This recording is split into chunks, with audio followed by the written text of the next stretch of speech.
Ya, bapak-bapak, ibu-ibu boleh duduk supaya yang di belakang kelihatan, supaya yang di belakang juga bisa nonton. Mohon.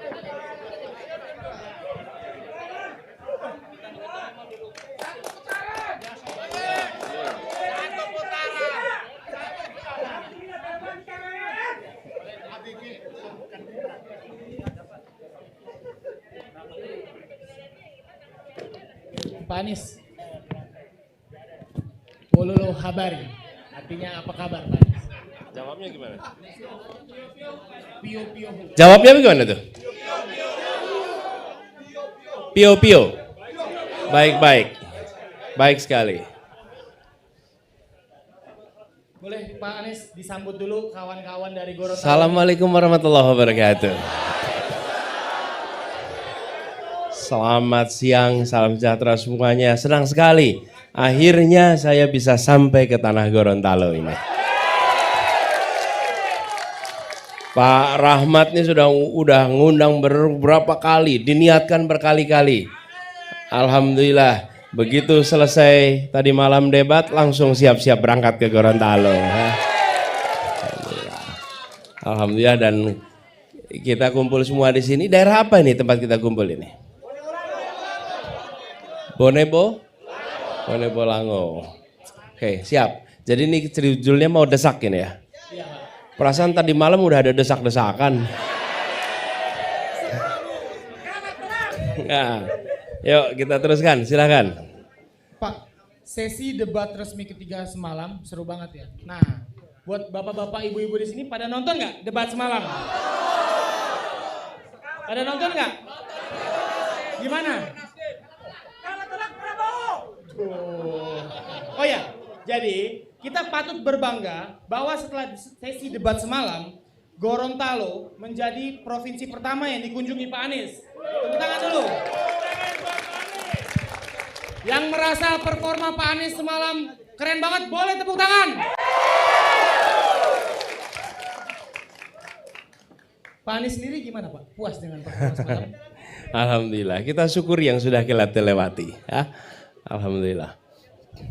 Pak Anies ini kan sudah berada di atas panggung. Berarti Ya. sudah siap untuk dihujani dengan desakan-desakan dari warga Gorontalo. Siap, bismillah. Oke, kalau gitu.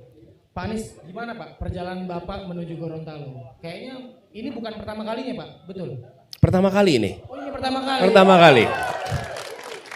Pertama kali tiba di Gorontalo. Kalau berinteraksi dengan teman-teman dari Gorontalo sudah banyak sekali. Tapi datang ke tanah Gorontalo ini kali pertama, dan beberapa jam pertama ini mengesankan sekali. Jadi saya tadi mulai dengan ziarah ke pahlawan nasional, Nani Wartabone. Dan kemudian tadi saya bilang bahwa di Gorontalo ini kami merasakan ada banyak orang-orang yang berjasa. Ini kita mengobrol pakai bahasa Indonesia. Ada orang-orang yang berjasa. Siapa misalnya? JS Badudu. Dari mana itu? Gorontalo. Sastra Indonesia, HB Yasin. Dari mana? Gorontalo. Jadi banyak pakar-pakar juga, termasuk Pak Habibie, Pak Katili. Kemudian Pak Tayyip Muhammad Gobel, nih ayahnya Pak Rahmat Gobel. Jadi walaupun jarak kilometer dari Jakarta itu jauh, tapi rasanya datang ke sini seperti datang ke keluarga sendiri. Masya Allah. Amin. Oh ya, Pak Anies, Desak Anies volume 13 ini spesial betul karena mengangkat tema soal pertanian. Dan untuk pertama kalinya diadakan di sawah. Tepuk tangan dulu Bapak Ibu-ibu. Kayaknya kita nggak perlu. Iya, ini pertama kali depan di sawah nih kita bikin acara ini. Iya betul. Siap. Oke, kita mungkin nggak perlu berlama-lama karena kita ingin dengar gagasan, pikiran dari Pak Anies apa bisa mengatasi masalah yang dihadapi oleh para petani di Gorontalo ini. Pak Anies siap didesak? Siap. Siap. Baik, kita masuk ke segmen 1. Gimana Nis?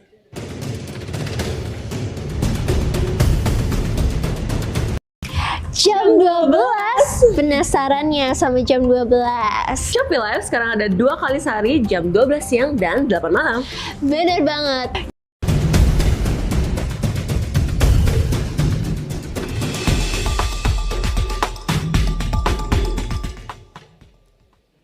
Ya, untuk segmen 1 kali ini Pak Anies akan diberi pertanyaan tentang isu-isu yang relevan dengan keadaan Gorontalo dan isu-isu nasional yang relevan sekarang.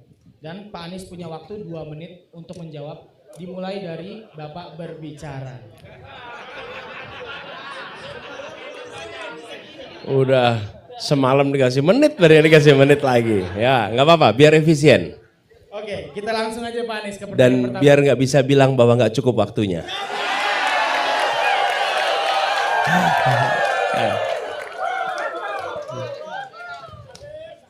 Kita langsung mulai ke pertanyaan pertama Pak Anies. Siap. Selamat datang di Gorontalo Pak Anies.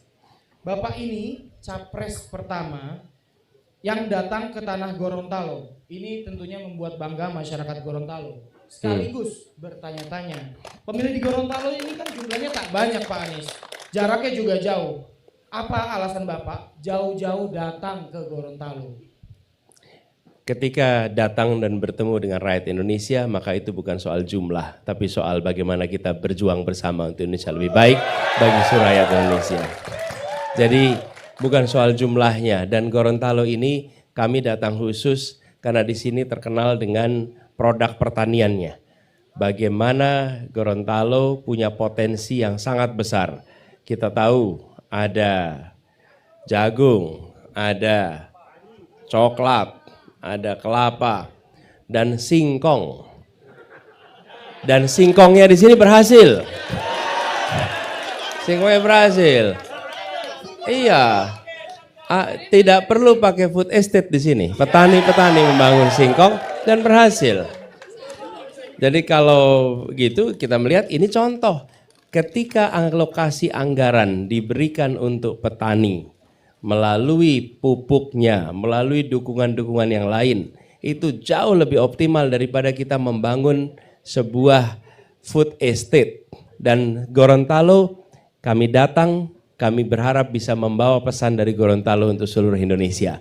Tidak perlu food estate, tapi biarkan para petani didukung dan mereka akan bisa berproduksi yang baik untuk kebutuhan kita. Dan alhamdulillah panennya berhasil. Nah, kalau gagal baru omon-omon, ya kan? Nah, kalau berhasil nggak perlu omon-omon. Oke. Ya, udah cukup. 2 menit cukup. Siap, itu dia tadi jawaban dari Pak Anies. Pak, omon-omon. Maksudnya omong-omong, Bapak kan sudah datang ke Gorontalo. Ya. Kita bicara konkretnya aja nih Pak. Ya. Memangnya apa program konkret yang ingin Bapak lakukan di Gorontalo? Ya. Silakan.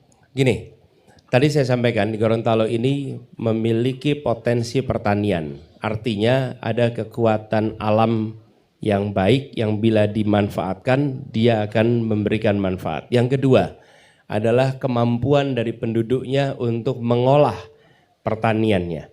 Nah, yang harus kita tumbuhkan apa? Kota di tempat ini.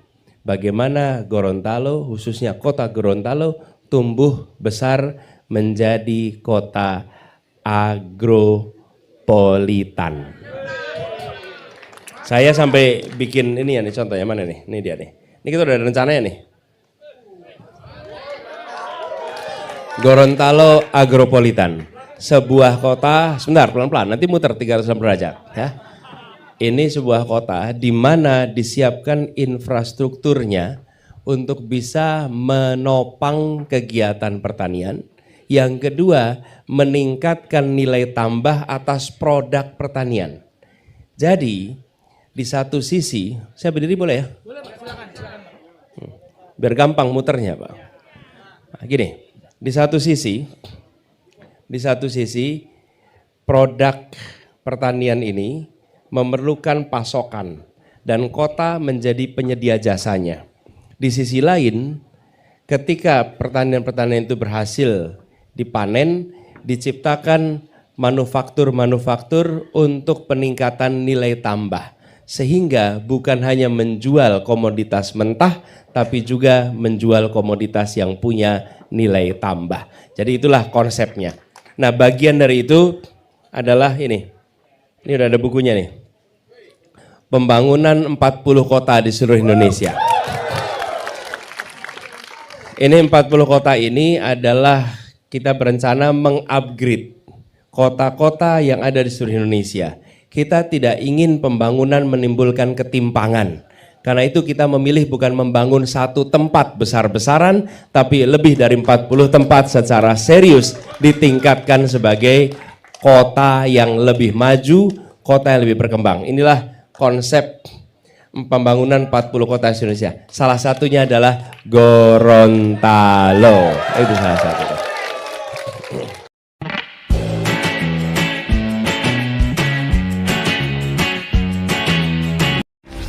Memperkenalkan Sania Royal Rice Bran Oil.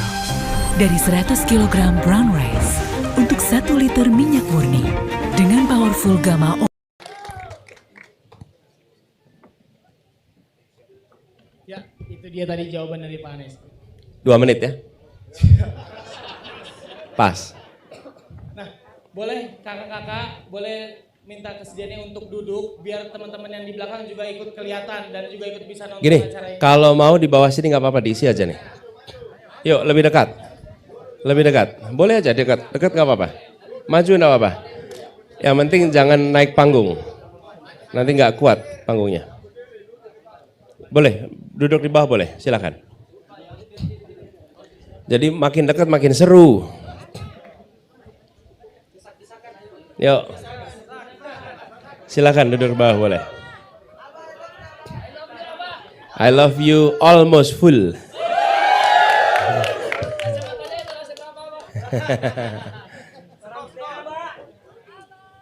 Siap.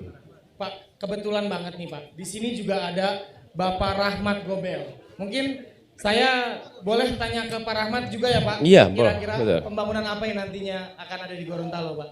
Boleh Pak naik? Silakan Pak Rahmat.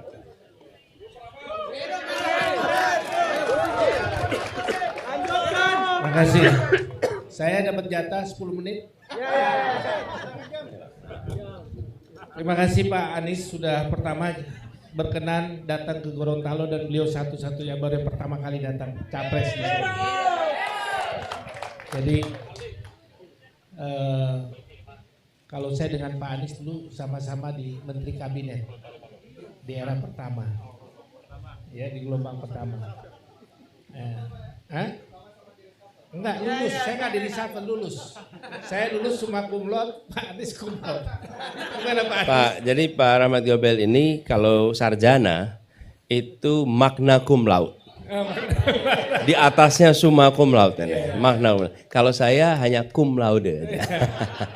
Jadi karena satu perguruan, jadi bicara tentang pembangunan Gorontalo, saya kira kita dengar Pak Anies. Karena sama pemikirannya dengan Pak Anies.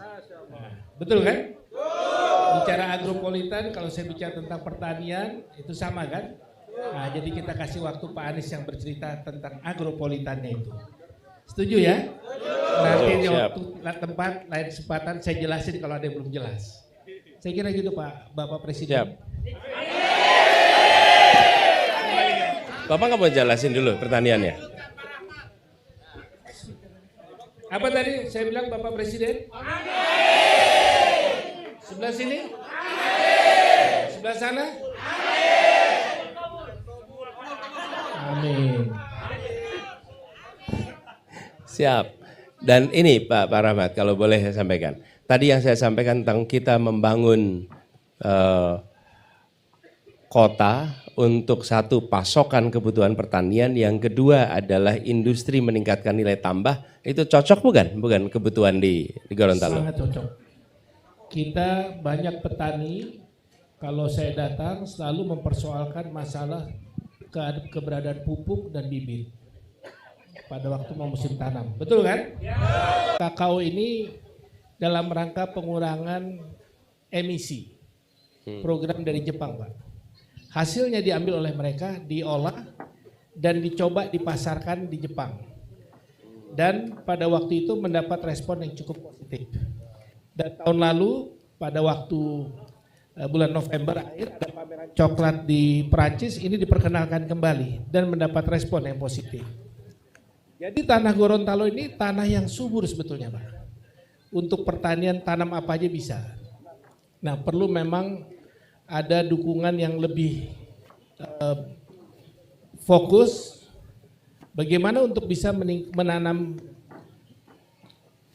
berbagai macam jenis dan meningkatkan Ya. produksinya. Dan ini ya Pak Rahmat, Bapak Ibu sekalian, teman-teman petani, banyak persoalan-persoalan di bidang pertanian itu yang bukan membutuhkan kerumitan ilmu, kerumitan teknologi. Yang dibutuhkan adalah keseriusan dalam menangani dan menuntaskan. Begitu ada keseriusan, selesai masalahnya. Tapi kalau tidak dikerjakan dengan serius, tidak selesai. Insya Allah nanti kita seriusi untuk bereskan persoalan ini. Oke, sip. Makasih Pak Rahmat. Itu dia tadi, terima kasih Pak Rahmat. Pak Anies, Ini buat saya coklatnya nih. silakan Pak. Dicoba Pak. Boleh dicoba ya? Kalau saya coba nggak menimbulkan ketimpangan nanti. Ada yang dapat, ada yang tidak itu nanti. Ayo. Ya, Pak Anies, sebelum kita masuk ke segmen kedua, Ya. aku mau ngasih kesempatan buat para hadirin yang hadir di sini untuk menyampaikan aspirasinya, hanya satu orang. Bukan bertanya, tapi menyampaikan aspirasi dan keresahannya kepada Pak Anies. Ya, untuk para petani. Ya. Aku bakal hitung, di hitungan 1 yang ketiga, angkat tangannya bakal aku pilih. Oke? Kita mulai ya. 1, 1, 1. Ya, boleh Pak. Naik atas panggung. Silakan Pak, aspirasi ya Pak, keresahan. Jangan bertanya Pak. Pertama-tama terima kasih sampaikan Pak Anies sudah sampai ke daerah Gorontalo, daerah Keramat. Terima kasih Pak. Beruntung, sekali lagi beruntung Bapak datang ke Gorontalo, daerah ini daerah Keramat. Insya Allah Bapak jadi presiden. Nah, insya Allah. Pertanyaan saya tertulis Pak, agak terlalu tajam pertanyaan saya. Ya, tentang pemilihan Pak. Menurut saya, pertahanan dan keamanan Indonesia belum terwujud secara menyeluruh. Seperti yang terjadi di Irian Barat. Sepertinya ABRI yang dikirim ke Irian Barat hanya menyerahkan nyawanya Pak. Hanya menyerahkan nyawa ke sana. Dengan alasan katanya tidak boleh diserang karena hak asasi manusia. Tapi KKB itu adalah melanggar hak asasi manusia. Bagaimana trik-trik yang Bapak lakukan tentang bagaimana menangani masalah Irian Barat? Itu salah satu pertanyaan saya. Kesempatan saya kembalikan kepada Bapak. Itu dia tadi. Ya, terima kasih banyak. Walaupun mintanya aspirasi tapi dikasih pertanyaan juga.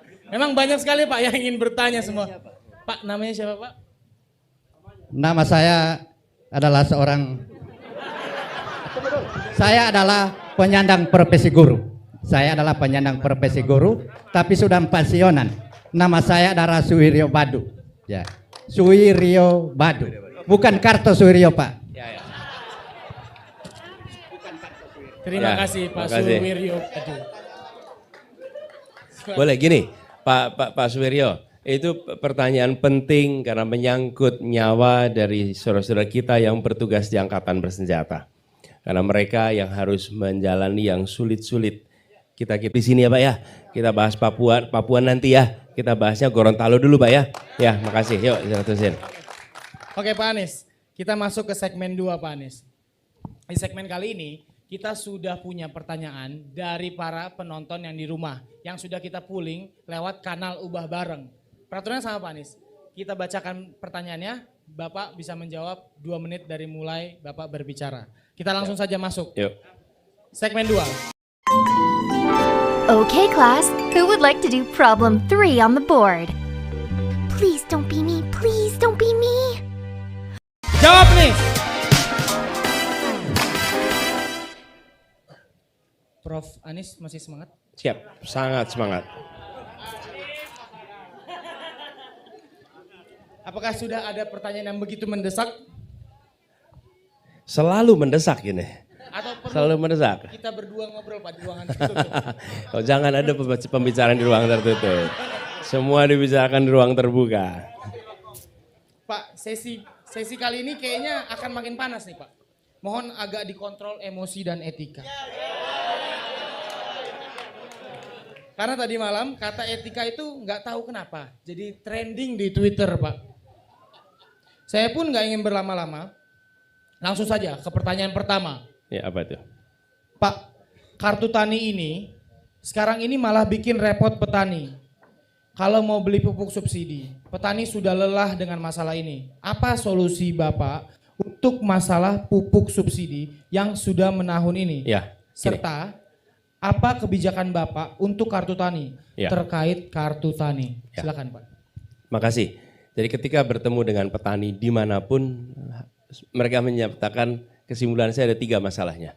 1 pupuk, 2 pupuk, 3 pupuk. Ini di mana-mana masalahnya pupuk. Dan ketika pupuk itu masalah bagi kami ini sesuatu yang aneh. Kenapa aneh? Jumlah lahan yang perlu pupuk itu jelas. Dari tahun ke tahun tidak berubah. Yang kedua, jumlah produksi semua komoditas itu jelas. Yang ketiga, pasarnya pun jelas. Rumah tangga yang membutuhkan. Sesuatu yang seharusnya memiliki pasokan yang stabil. Dan disinilah kemudian kami melihat perlu ada regulasi yang lebih sederhana. Dan termasuk dengan kartu tani. Kartu tani itu kalau dari dengar apa yang disampaikan para petani malah merepotkan. Tidak tahu di sini merepotkan tidak kartu tani? Merepotkan. Karena itu kami melihat kami akan tidak menggunakan kartu tani lagi. Kami buat sederhana. Petani butuh pupuk tinggal datang ke tempat di mana kita akan siapkan lewat koperasi, lewat warung. Dan lalu mengambil sesuai dengan kebutuhannya kapan saja. Jadi dibuat sederhana. Dan kami ingin agar para petani yang mereka sering mengatakan, Pak, kami itu nggak usah dikasih kartu tani. Udah jelas kami ini perlu subsidi. Sudah jelas kami ini nggak mampu untuk beli pupuk non subsidi. Udah jelas. Jadi kenapa kami harus dikasih kartu lagi? Jadi kami akan sederhanakan sehingga petani dapat mengambil pupuk kapan saja sesuai kebutuhannya di saat mereka sedang bercocok tanam. Begitu ya. Siap, itu dia tadi dari Pak Anies. Kita langsung Pak ke pertanyaan selanjutnya. Saya mau nanya agak sensitif nih Pak. Tapi abis ini saya masih bisa salaman nggak Pak? Masih bisa salaman, aman. Begini Pak, setelah gagal nanam singkong, sekarang ada lagi nih. Berita dari proyek food estate Kementerian Pertahanan di Kalimantan Tengah. Baru-baru ini proyek itu dapat anggaran 54 miliar untuk menanam jagung. Tapi anehnya tanahnya diambil dari tempat lain pakai polybag. Jadi jagungnya tumbuh dari tanah lain yang ada di polybag. Gimana tanggapan ini akan membawa keuntungan juga bagi petani? Silakan. Ya, coba lihat petani di Gorontalo. Bisa nanam singkong tanpa perlu polybag. Bisa nanam jagung tanpa perlu polybag. Kenapa? Karena lahannya sudah cocok, siap untuk dikerjakan. Dan bayangkan bila dana seperti itu justru dipakai untuk menyiapkan pupuk bagi para petani daripada diberikan kepada food estate yang dalam prakteknya dikelola korporasi yang ujungnya lingkar-lingkar itu terus yang pada dapat proyeknya. Nah, ini yang kami ingin ubah. Karena itu kenapa ke depan kami lebih mendorong kontrak farming daripada food estate. Apa kontrak farming itu? Kontrak pembelian hasil panen. Jadi, dan ini sudah kami kerjakan. Jadi Bapak petani sekalian, kami di Jakarta itu membuat sebuah kerjasama dengan kelompok-kelompok tani agar produk pertanian mereka kami beli, lalu ada kontraknya selama 5 tahun dan disepakati harganya. Ada plafon bawah dan plafon atas.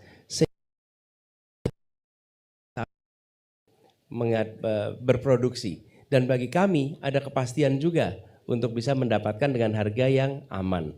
Nah, pola seperti ini yang kita akan lakukan, bukan dengan pola food estate yang dalam kenyataannya membuka lahan baru, punya dampak lingkungan, sementara bibit yang ditanam tidak bisa tumbuh, uang negara dialokasikan dan tidak kembali dengan optimal. Jadi kami percaya dengan pola kontrak farming ini insya Allah bisa kita lakukan juga di Gorontalo, sehingga petani di Gorontalo punya rasa tenang atas produk pertaniannya. Gitu. Oke. Pak, ada pertanyaan selanjutnya nih Pak. Saya mau nanya soal yang masih hangat dari debat semalam. Boleh kan Pak? Masih debat semalam juga ya? Ada capres Pak yang bilang, lemah akan ditindas seperti di Gaza. Pas dengar itu banyak orang-orang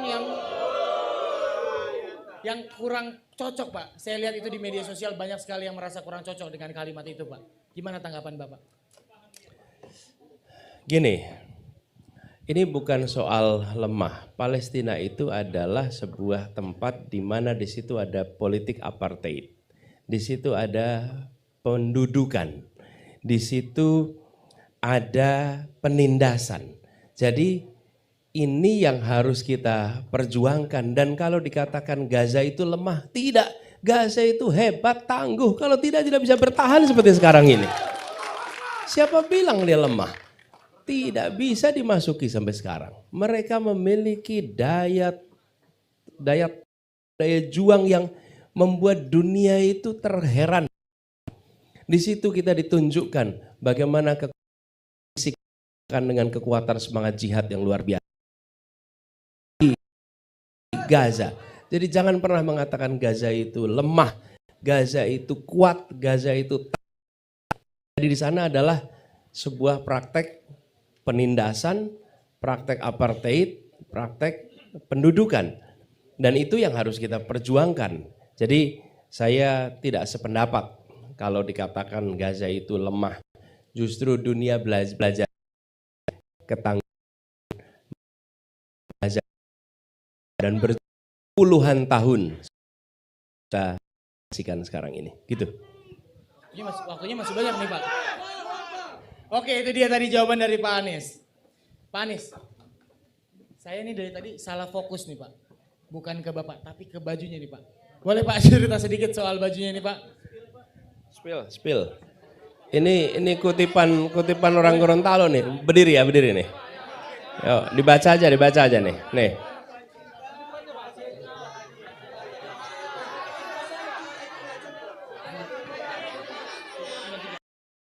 Nah. Gini. Kebaca? Ayo. Nih. Tanpa cinta, kecerdasan itu berbahaya.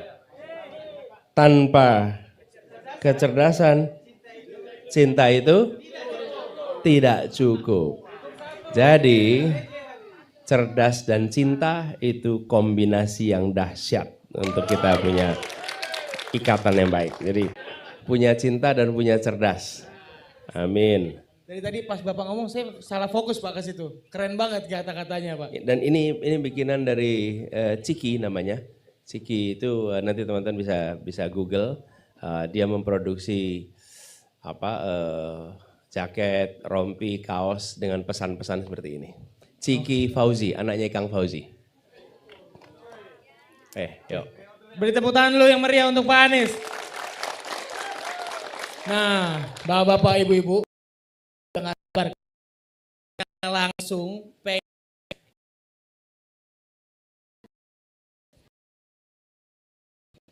ke segmen 3. Tanyain Anies.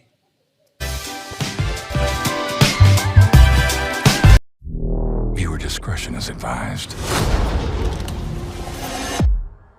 On January 10th.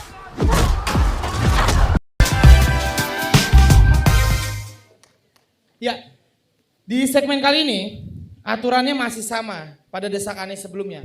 Pada segmen ini audiens diberi kebebasan untuk bertanya dengan memiliki waktu 1 menit. Yang kemudian ditanggapi oleh Bapak Anies dalam 2 menit. Ditekankan kepada audiens untuk bertanya 1 menit. Jangan lebih, oke? Saya akan hitung pada hitungan 1 yang ketiga, angkat tangannya akan saya pilih untuk maju ke depan. Oke? Saya berdiri Pak ya.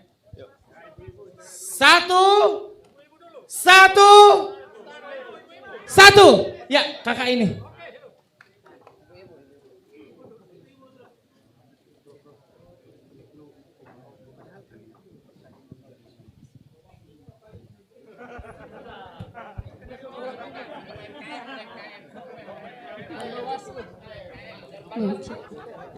Baik, terima kasih. Assalamualaikum warahmatullahi wabarakatuh. Perkenalkan, nama saya Rahmati Alawajo, satu pengurus pembinaan pertanian pedesaan di desa, dan alhamdulillah Pak, kami selain membina pertanian, saat ini kami sudah ada produk pertanian. Ini Pak. Saya dilihat. Ya, jadi Pak, sekarang ini masalah di pertanian tidak hanya soal pupuk, namun juga pemasarannya, namun juga ada yang namanya krisis pertanian milenial, Pak. Jadi, mana pandangan Bapak terhadap krisis petani Indonesia, dan berdasarkan data BPS, sekitar 60,4% usia petani di Indonesia itu 45 tahun ke atas.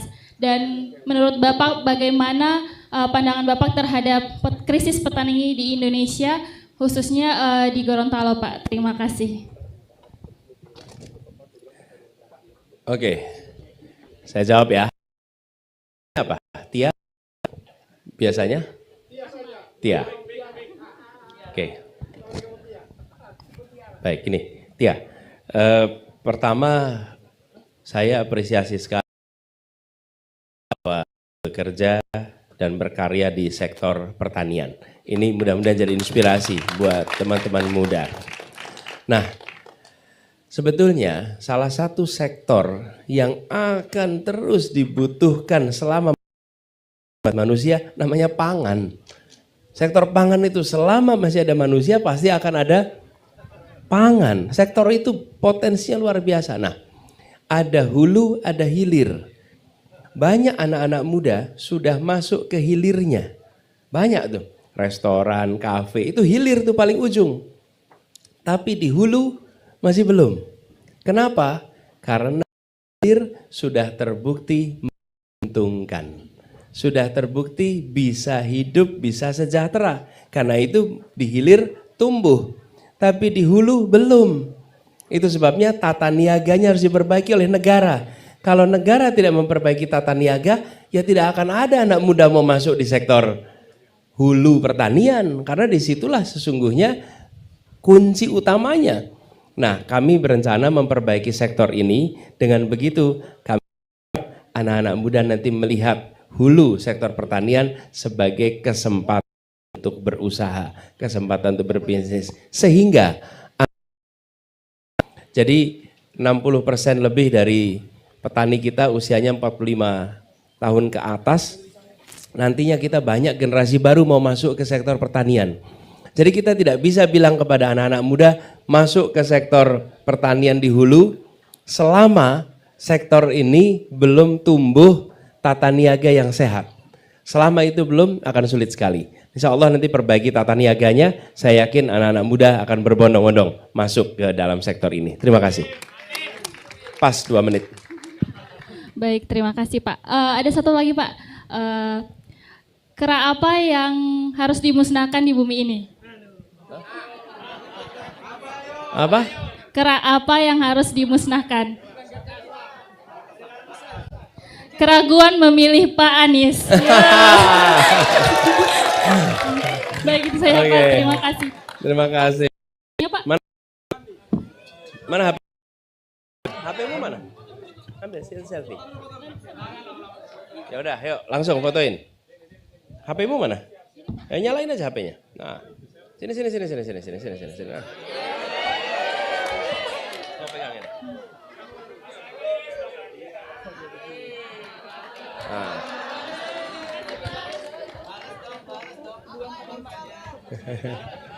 Oke, itu dia. Terima kasih. Tadi dari sisi sebelah sini, sekarang kita kasih kesempatan untuk yang sebelah sini. Yang tua. Dalam hitungan 1 yang ketiga ya. Duduk dulu Pak, sabar dulu Pak. Oke, di hitungan 1 yang ketiga, sabar dulu Pak. 1,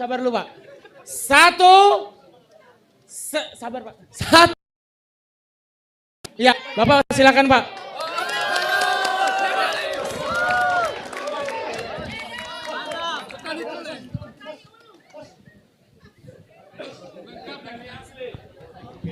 Tenang saja Pak Anies, kami sudah ada di sini.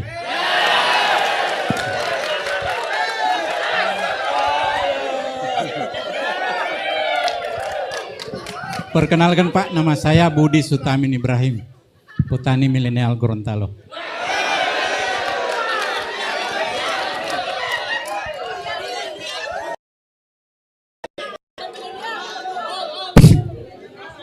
Permasalahan yang sering kami hadapi di Gorontalo Pak, di saat panen raya, masuk panen raya, pemerintah selalu mendatangkan impor beras. Untuk itu bagaimana kiat Pak Anies untuk menangani impor beras di saat Bapak insya Allah terpilih nanti. Begitu juga Pak yang selalu kami rasakan di saat pengolahan kami sulit untuk mendapatkan solar.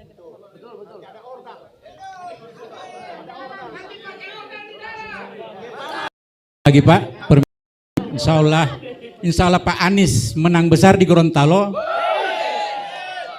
Sudikah Bapak memberikan 1 jatah menteri untuk Provinsi Gorontalo? Insya Allah Bapak Rahmat Gobel. Demikian Pak. Hidup Pak Rahmat.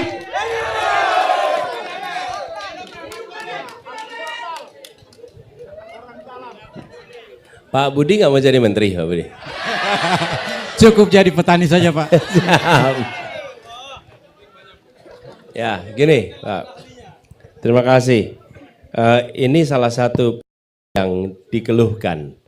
Ketika panen, lalu muncul impor, harga jatuh. Dan kemudian petani justru mengalami kerugian. Ini yang insya Allah akan kami kendalikan sama-sama.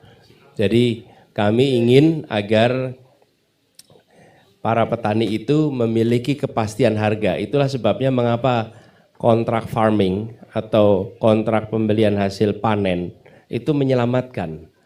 Karena dengan adanya kontrak itu, apapun yang terjadi di luaran, maka petani sudah memiliki rasa aman karena ada kontrak atas apa yang diproduksi. Dan ini harus ditumbuhkan, Pak.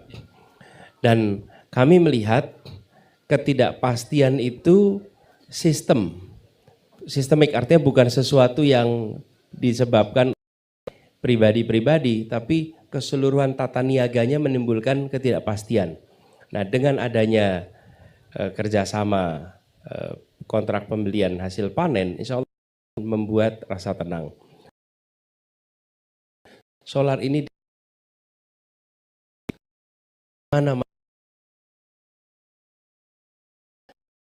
kita akan perbaiki distribusi solar itu khususnya di sentra-sentra produksi pangan, sehingga sentra produksi pangan baik pertanian maupun perikanan itu tidak terganggu karena pasokan solarnya itu aman. Insya Allah kita siapkan. Dan soal aspirasi dari Gorontalo, ya insya Allah siap. Amin, amin. Terima kasih. Mohon izin foto Pak. Terima kasih Pak Budi. Yuk Pak Budi, mana HP-nya Pak Budi? Tidak punya HP. Oke, berdiri aja, berdiri. Anda berdiri, yang motor berdiri. Nah gini, yuk.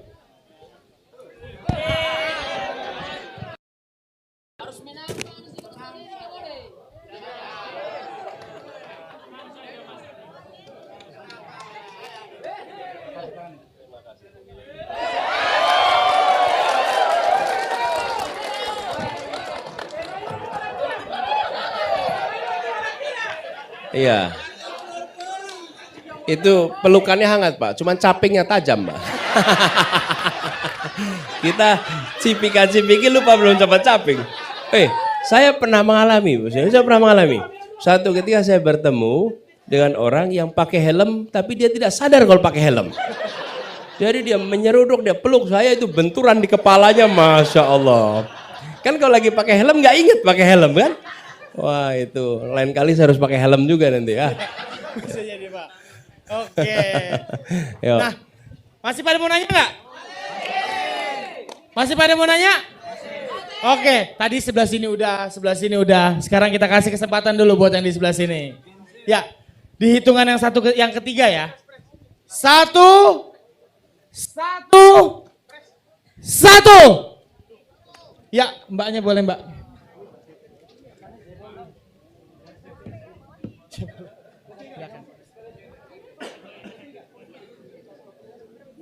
Silakan mbak.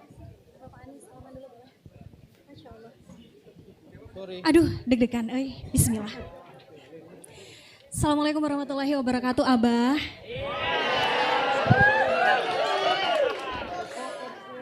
Abah, saya dosen hemat flat ongkirnya tiap jam 10. Adalah salah satu guru honorer di sekolah yang ada di Gorontalo. Kita berbicara tentang agrikultur tadi. Saya melihat, Bapak, bagaimana wilayah-wilayah di Indonesia itu maju dengan pendidikan agrikulturnya. Kita pengen, kalau kemarin kita udah berkoar-koar dengan pendidikan maritim, kita coba Bapak, next 5-6 tahun ke depan Gorontalo harus punya porsi potensial untuk jadi pionir bahwa Gorontalo maju pendidikan agrikulturnya. Kenapa? Karena kami ke depan di tanah kami sendiri yang memegang pertanian di tanah kami, ini malah dipegang oleh orang-orang di luar. Sementara nasib anak-anak kami nantinya atau bahkan kami di usia milenial sekarang itu masih belum tentu nasibnya di tanah sendiri. Bagaimana Abah nantinya insya Allah menjadi seorang calon presiden? Mbak, waktunya Mbak. Mbak. Abah. Ini idenya bagus sekali. Jadi dengan adanya kemajuan ilmu pengetahuan di bidang istilah kami agro maritim. Jadi Indonesia ini kepulauan, ada satu aspek adalah kegiatan pertanian, satu aspek kegiatan perikanan. Dua-duanya itu sama-sama di kepulauan ini perlu pendidikan. Dan tadi menarik sekali, ilmu pengetahuan terbaru di bidang ini sangat diperlukan supaya peningkatan nilai tambah itu terjadi. Kalau kita hanya meneruskan apa yang sudah dikerjakan oleh generasi-generasi sebelumnya, baik-baik saja. Tapi banyak proses yang bisa dikerjakan lebih efisien, bisa lebih efektif, dan harapannya nanti nilai tambah itu lebih besar lagi. Nilai tambah itu apa sih? Nilai tambah itu begini, ketika kita memproduksi misalnya jagung hanya sebatas jagung saja dan tidak ditingkatkan menjadi hasil olahan, maka pendapatan yang diterima ya sebatas timbangan jagungnya. Tapi kalau dia sudah bisa diolah, maka akan mendapatkan pendapatan lebih tinggi lagi. Lalu soal pengolahannya, ketika kita menanam jagung dengan cara yang tradisional, dengan menanam jagung dengan ilmu yang terbaru, maka kita akan bisa mempercepat proses penanamannya, mempercepat proses panennya, memanfaatkan teknologi, dan itu membutuhkan ilmu. Jadi Bu Guru Miss Septi, Bu Guru Septi terima kasih. Idenya bagus sekali, insya Allah kita inkorporasi Gorontalo menjadi agropolitan yang punya sekolah agriculture ya. Terima kasih.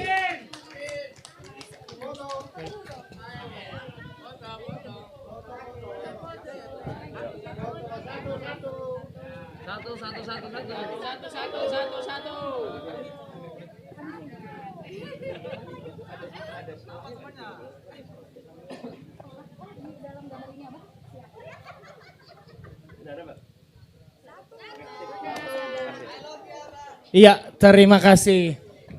Itu dia tadi pertanyaan terakhir dari sesi yang kali ini. Pak Anies.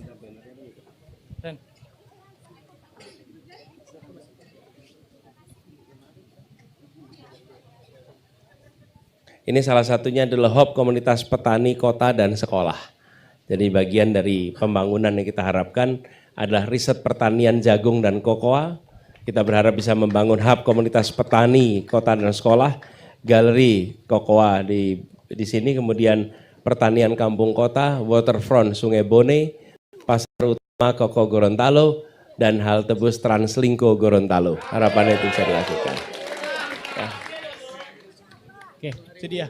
Pak Anies, sebelum kita tutup acara ini Pak Anies, saya ingin Adrian, ya. Yuk, siap. Saya ingin mengajak Bapak untuk melihat ke belakang, Pak. Betapa indahnya Gorontalo, Pak. Ya. Sebetapa indahnya Gorontalo, tapi petani-petani di sini masih kesulitan menjalani hidupnya. Jadi harapannya, Ya. Saya mendengarkan. Oke. Jadi harapannya semoga ada perubahan di Gorontalo ini, Pak. Ya. Semoga petani-petani ini menjadi makmur. Ya. Dan betul. Tadi ketika saya sampai ke sini, Pak, ini salah satu latar belakang desak Anies yang terbaik yang pernah saya lewati. Karena ini bukan visual yang dicetak. Ya, ini backgroundnya luar biasa. Ini menggambarkan kekayaan alam. Nah, kita harus melakukan begini. Apa itu perubahan? Kalau boleh saya sampaikan. Perubahan itu adalah ikhtiar kita mengubah harapan jadi kenyataan. Kita punya harapan, tapi harapan itu tinggal harapan bila kita tidak bekerja untuk membuat harapan itu jadi kenyataan. Nah, kita ingin agar para petani di Gorontalo bisa menjadi petani yang mampu menabung. Mampu menabung. Saya sering sampaikan, ukurannya apa sih berhasil itu? Bila petani bisa menabung. Selama petani belum bisa menabung, berarti petani belum sejahtera. Apalagi petaninya tekor. Betul tidak? Terjebak hutang A, B, C, D, F, G, ketika mereka panen, hasilnya dipakai untuk membayar hutang. Ya, dan itulah yang terjadi di mana-mana. Jadi kami ingin melakukan perubahan itu, tata niaga ingin kita seriusi, dan harapannya nanti